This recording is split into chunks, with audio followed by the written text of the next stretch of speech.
Hi guys, it is April. I'm getting huggo with it. Today I'm here to share with you my reviews for some of my favorite booktubers' favorites. So let's get into it.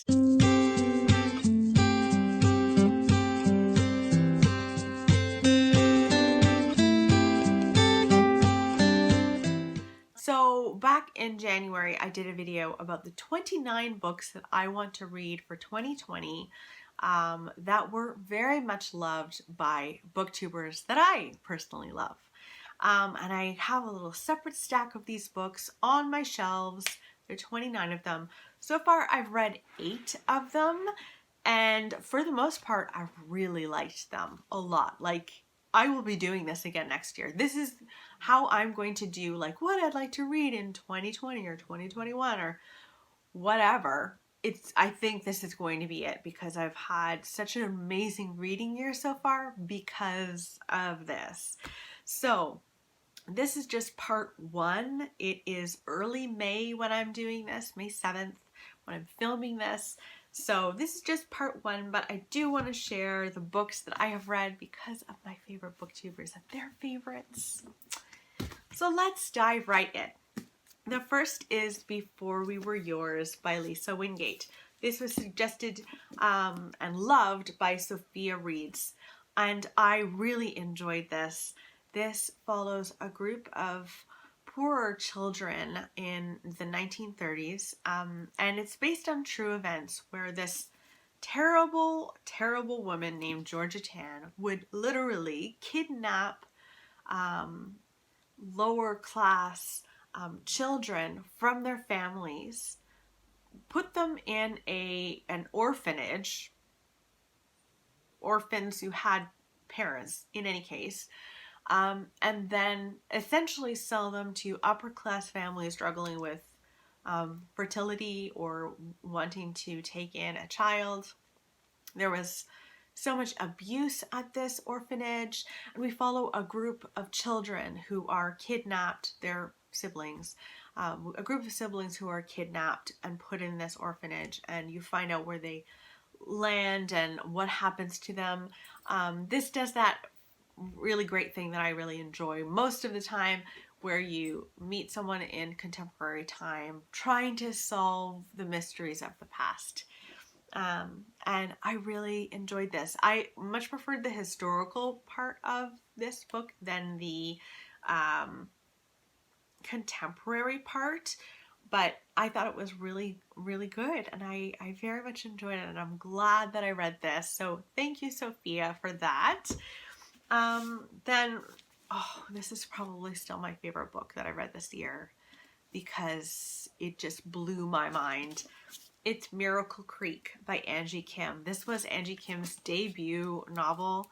And this was suggested to me by Emma from Drinking by Myself. Again, Sophia from Sofia Reads, and also Impression Blends. And Angie Kim is a lawyer, and she's a trial lawyer. And so she wrote this book, and it's just so layered, and it so much explores the gray in reality. Really, nothing is really black and white, and it delves into that. So this follows a group of people who are all tied together by something called the Miracle Submarine, and these people are going into the Miracle Submarine to hopefully be cured of their ailments. So from autism to infertility, they go in, and it's like a heavy dose of oxygen. In any case, sadly, the Miracle Submarine one day has a major fire, and some people are killed, some people are injured from this fire. And we follow a mother who had a son in there who was autistic, who died. And she's on trial because it's believed that she set fire to this and she killed him on purpose. She murdered him. And so every chapter you are reading from a different person's perspective. And what I loved about this was it is about how each of these people are victimized by either society or the people around them that they know. they're misunderstood and they also misunderstand someone else. So it really is about pausing before you judge, I would say.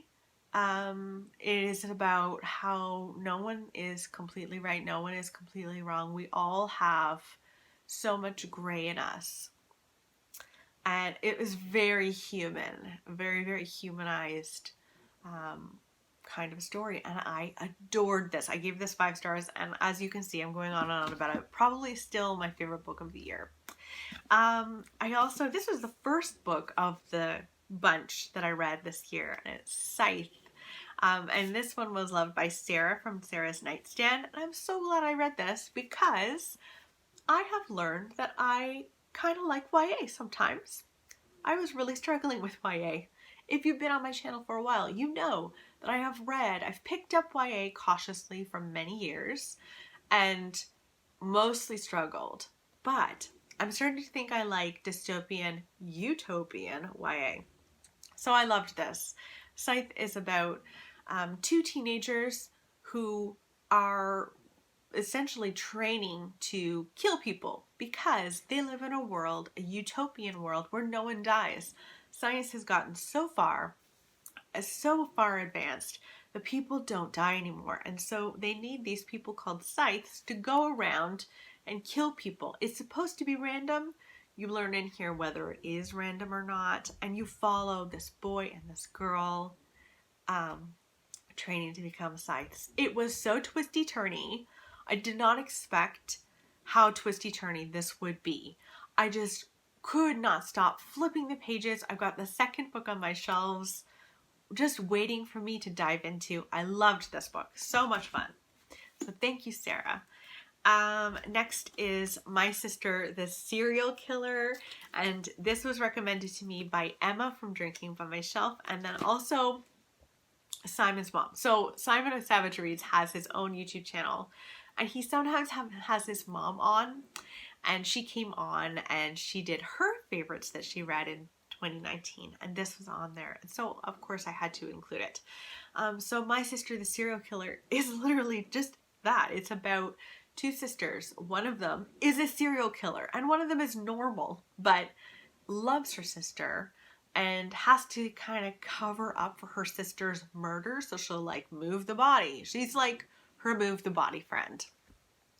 And one day this woman who is helping her sister do all of these horrible things, she works as a nurse and she has a crush on a doctor, and then her sister meets the doctor. Now her sister is drop dead gorgeous, and so the doctor's interested, and so this woman has to kind of try to save this man. This is really quite funny. It's not a thriller, I wouldn't say. It's more of a comedy, I would say, a dark comedy.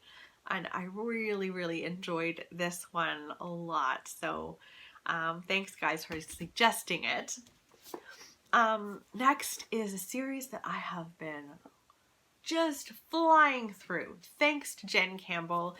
This is Blue Monday by Nikki French.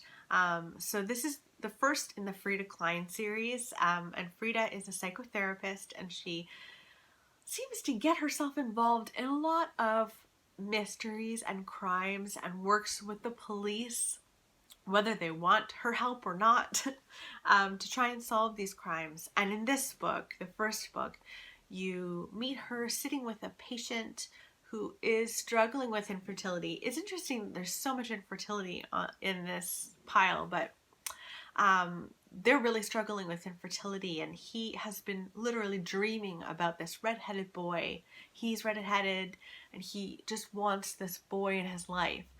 And then a boy of very similar description goes missing 2 or 3 days later. And so Frida goes, oh, that's a little uncomfortable. Maybe I should go to the police about it. And then she dives into this mystery. This is my version of a cozy mystery. Literally, Frida's home is so hygge. Like, she practices hygge in a major way. And Frida herself is such a fascinating character. She is very layers. She holds you at arm's length and everyone in her life at arm's length, and you slowly, as you go through this series, start to, you know, peel this onion, and it feels like a privilege to do that. So I've been loving this series so much. I swear to God, I've been having the best reading year because of these booktubers. So I'm like eternally grateful. Next is another one that Jen Campbell recommended, and it's The Perfect Nanny, and she really loved this. She loves this book. And this is a very dark story. This has been marketed as a thriller. I don't think it's a thriller, but when you meet this family, you learn right away the children are dead. The nanny is said to have killed them. But this is really a deep dive into class and how this, you know, upper class family was able to hire a nanny, and then this nanny is like, oh my goodness, just really struggling. She's right on in the midst of poverty and pretending for this family that she's not struggling. And it's a very dark story, but I'd say this is more about class than anything else, but there is a murder in it. And it's very fascinating, and I really, really enjoyed it. I think I gave that one 4 stars. But I could see why this gets a lot of mixed reviews, because I think people go into it thinking this is going to be a thriller, and then you find out it's quite something else. And then the last one that I want to talk to you about is Queenie, and this was loved by Lauren from Lauren and the Books, and also Lauren Wade. I absolutely adored Queenie. This is a contemporary book about a Black woman living in London. She's in her early 20s, and she is in the midst of a breakup or a break. Her boyfriend has just said that, you know, I need a break, and it's very long, and it goes on and on and on. And she keeps waiting for it to be over. And in the meantime, on this break, she has sex with a lot of men who are not nice to her. The whole thing is chock full of not so great men, and Queenie putting up with a lot more than she should. This is also very much about racism in London, about feminism, of course, and I have never met a character who is more real, I don't think. Queenie literally feels real to me. I really do feel like she is out there somewhere in the world. She's somewhere in London, living her life. That is how real she's felt to me, and I've not had that a lot in books. Not to this degree. I adored this book. I think a lot of people will not understand Queenie, and I think if you have been someone who has allowed yourself to be treated improperly, you might understand her. I think if you are a Black woman living in England, I imagine you will understand her. It was very interesting to read from that perspective, and it was really important for me to read from that perspective. But I loved Queenie. I want to be friends with Queenie, but I don't want to give her any money. She tends to ask for money from her friends a lot. I don't want to do that, but I do want to be friends with her. Loved it. It's also a book about family, and her relationship with her mother was, I think, my favorite relationship arc, story arc in here. It like broke my heart and mended it reading this. So, oh my God. So, oh, I forgot one more book. It's The Great Alone by Kristen Hanna. This was loved by Krista from Books and Jams. Now, sadly, I did not like this book, but I usually struggle with Kristen Hanna books.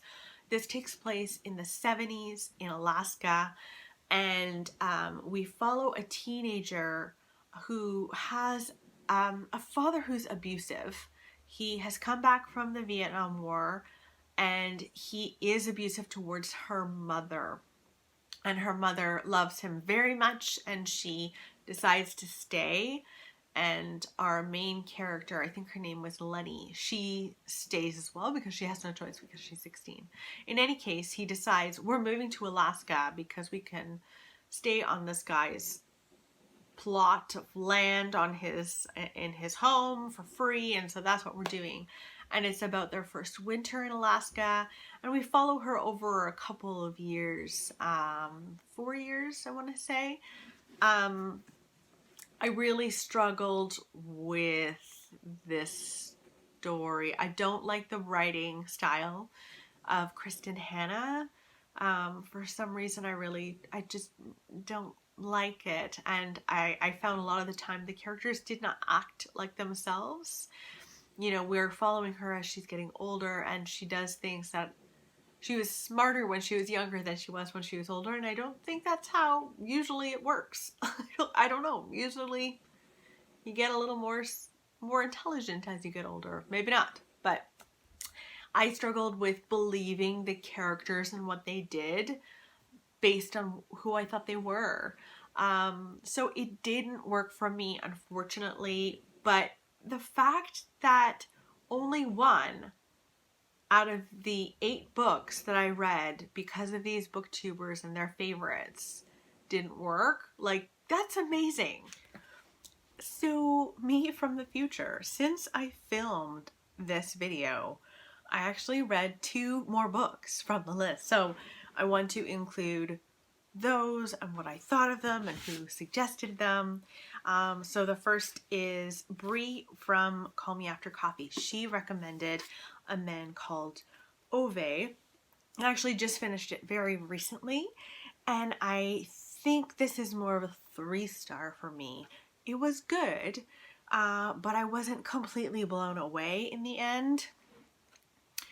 So this follows a very grumpy old man named Ove and a family move in across the street and kind of start to open him up a little bit. So Ove is a very grumpy man, but he does kind things for people, but very begrudgingly.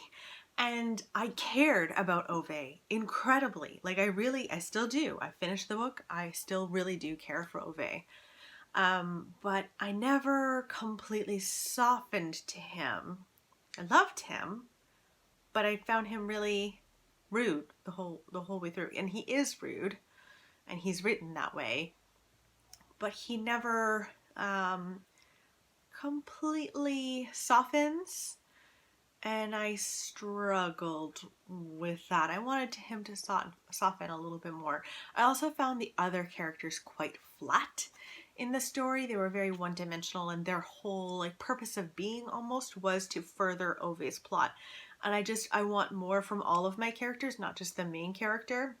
You do get to unravel Ove and peel him back and realize why he is the way he is, and what's happened to him, and that really allows you to have a lot of empathy for him. And I did have a lot of empathy for him, but I still struggled with him in the end, and I thought that I would come away from this book seeing him evolve. I don't think he evolved, personally. So that's A Man Called Ove. I'm still really glad that I read that because everyone at that point had read Frederick Bachman except me. And I want to read more by Frederick Bachman, that is for sure. But yeah, it was just 3 stars for me.